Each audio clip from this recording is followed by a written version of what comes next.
Selamat siang dan salam sejahtera untuk kita semua. Perkenalkan, nama saya Melva Asibras Besarahi dengan NIM C1C02136. Di sini saya akan menjelaskan tentang aspek keperlakuan pada pengambilan keputusan dan para pengambil keputusan. Materi pertama yaitu tentang proses pengambilan keputusan. Pengambilan keputusan dapat diartikan sebagai proses memikirkan, mengelola, dan memecahkan masalah.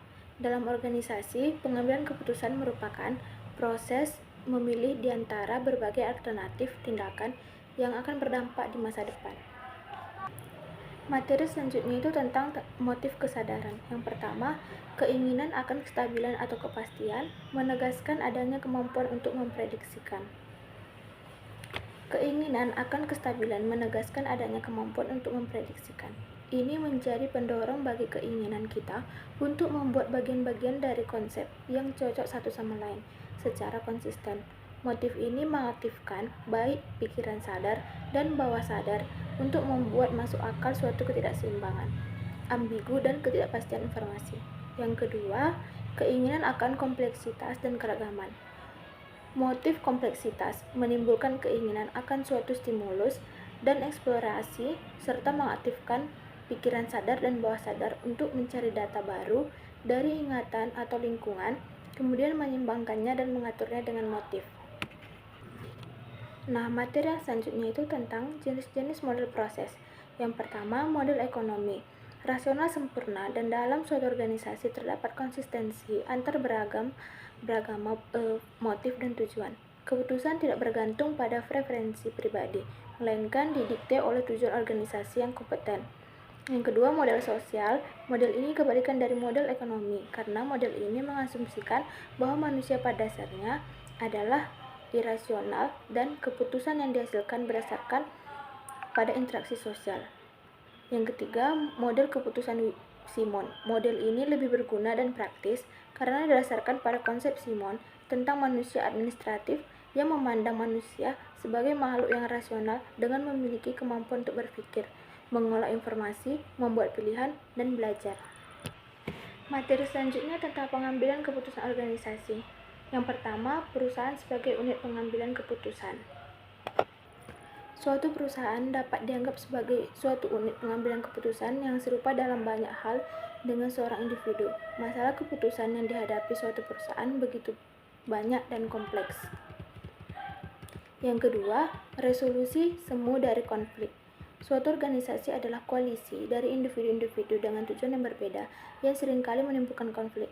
Karena pengambilan keputusan melibatkan pemilihan alat satu alternatif yang sesuai dengan tujuan dan harapan secara keseluruhan, maka prosedur untuk menyelesaikan konflik tujuan diperlukan. Yang ketiga, tentang menghindari ketidakpastian. Ketika mengambil keputusan, organisasi secara terus-menerus akan dihantui oleh ketidakpastian dalam lingkungan internal maupun eksternalnya. Yang keempat itu tentang pencarian masalah. Yang kelima, pembelajaran organisasi. Yang keenam, manusia, para pengambil keputusan organisasional. Penting untuk diingat bahwa manusia dan bukannya organisasi yang mengenali dan mendefinisikan masalah atau peluang dan yang mencari tindakan alternatif. Yang ketujuh, kekuatan dan kelemahan individu sebagai pengambilan keputusan. Manusia merupakan makhluk yang rasional karena memilih kepastian untuk berpikir, memilih, dan belajar. Yang kedelapan, peran kelompok sebagai pembuat keputusan dan pemecah masalah. Dalam situasi pengambilan keputusan, komite semacam itu menawarkan keunggulan dari keragaman dan pengalaman, pengetahuan, dan keahlian serta luasnya ide dan dukungan yang menguntungkan. Yang kesembilan, fenomena pemikiran kelompok.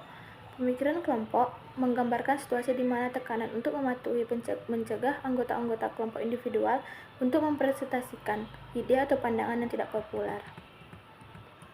Yang ke-10, fenomena pergeseran yang berisiko atau dampak diskusi kelompok. Fenomena pergeseran yang berisiko atau dampak diskusi kelompok merupakan produk sampingan dari interaksi manusia.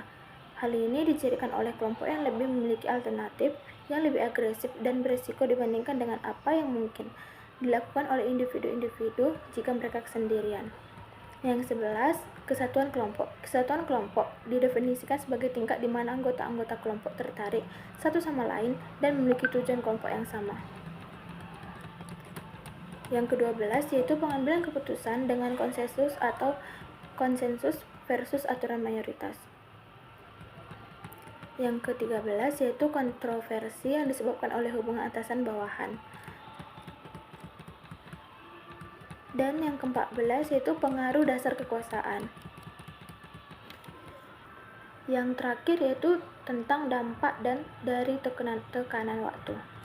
Baiklah, materi selanjutnya itu tentang pengambilan keputusan oleh pendatang baru versus oleh pakar. Yang pertama itu tentang pengujian informasi. Pengujian didefinisikan sebagai kegiatan menganalisis informasi yang disajikan dan menyeleksi untuk dipertimbangkan lebih lanjut. Hanya informasi yang terlihat sangat relevan dengan tugas keputusan itu yang harus dilaksanakan. Yang kedua, integrasi pengamatan dan temuan. Pada konteks ini, integrasi melibatkan pengelompokan atas pengamatan baik berdasarkan hubungan sebab akibat atau berdasarkan komponen fungsional dari perusahaan. Yang ketiga itu pertimbangan. Pertimbangan yang digunakan di sepanjang proses pengambilan keputusan tampak lebih jelas dalam formulasi hipotesis, pengembangan petunjuk dan dalam formulasi keputusan akhir dan dalam penyusunan ringkasan temuan. Materi selanjutnya itu tentang peran kepribadian dan gaya kognitif dalam pengambilan keputusan. Perbedaan psikologis individu dapat dibagi menjadi dua kategori. Yang pertama, kepribadian dan gaya kognitif. Kepribadian mengacu pada sikap atau keyakinan individu, sementara gaya kognitif mengacu pada cara atau metode dengan mana seseorang menerima, menyimpan, memproses, serta meneruskan informasi. Materi selanjutnya itu tentang peran informasi akuntansi dalam pengambilan keputusan. Yang pertama, data akuntansi sebagai stimuli dalam pengenalan masalah. Akuntansi dapat berfungsi sebagai stimuli dalam pengenalan masalah melalui pelaporan deviasi kinerja dari sasaran standar atau anggaran atau melalui pemberian informasi kepada manajer bahwa mereka gagal untuk mencapai target, output, atau laba yang ditentukan sebelumnya. Penurunan dalam rasio perputaran persediaan akan mengarahkan perhatian manajemen terhadap tingkat persediaan dan penjualan. Yang kedua itu dampak data akuntansi dalam pilihan keputusan. Bobot yang diberikan kepada informasi akuntansi dan pilihan akhir sangat bervariasi. Hal itu bergantung pada sampai sejauh mana hal itu dipandang mengurangi ketidakpastian yang mengelilingi proses pengambilan keputusan. Data penjualan dan biaya masa lalu, misalnya, akan digunakan sebagai pendekatan pertama terhadap permintaan masa depan untuk produk yang dijual pada masa lalu. Dua elemen lainnya yang mempengaruhi keyakinan yang diberikan pada informasi akuntansi adalah permintaan dan persaingan. Perusahaan yang menghadapi sedikit persaingan dan memiliki permintaan yang tidak elastis dan akan lebih banyak bergantung pada data biaya yang disediakan oleh sistem akuntansinya ketika membuat keputusan mengenai pasar yang kompetitif. Yang ketiga yaitu hipotesis keperlakuan dari dampak data akuntansi. Tingkat pengaruh informasi akuntansi juga bervariasi berdasarkan jenis pengambilan keputusan. Burns pada tahun 1981 mengelompokkan pengambil keputusan ke dalam 3 kelompok, yaitu 1. Para pembuat keputusan dalam perusahaan yang mengambil keputusan mengenai operasi dan sistem akuntansi yang digunakan untuk menyusun laporan. Yang kedua, para pengambil keputusan dalam perusahaan yang hanya dapat membuat keputusan mengenai operasi saja. Yang ketiga, mereka yang berada di luar perusahaan yang membuat keputusan mengenai perusahaan tersebut yang dapat mempengaruhi lingkungan dan operasinya, tetapi yang tidak memiliki kendali langsung atas operasi perusahaan. Yang keempat itu umpan balik. Untuk memahami perubahan dalam metode atau istilah akuntansi dan untuk menyesuaikan aturan pengambilan keputusan sesuai dengan itu, maka pengambil keputusan harus menerima informasi mengenai perubahan tersebut atau memiliki umpan balik tidak langsung mengenai perubahan tersebut. Yang kelima, fiksasi fungsional. Hal ini merupakan fenomena keperlakuan yang mengimplikasikan ketidakmampuan di pihak pengguna informasi akuntansi untuk memahami apa yang tersirat di balik label yang diberikan kepada suatu angka. Ketika menerima suatu pendekatan pengukuran akuntansi sebagai alat untuk mengelola proses pengambilan keputusan mereka, maka perilaku mereka jarang sekali akan dipengaruhi oleh perubahan dalam metode akuntansi yang digunakan.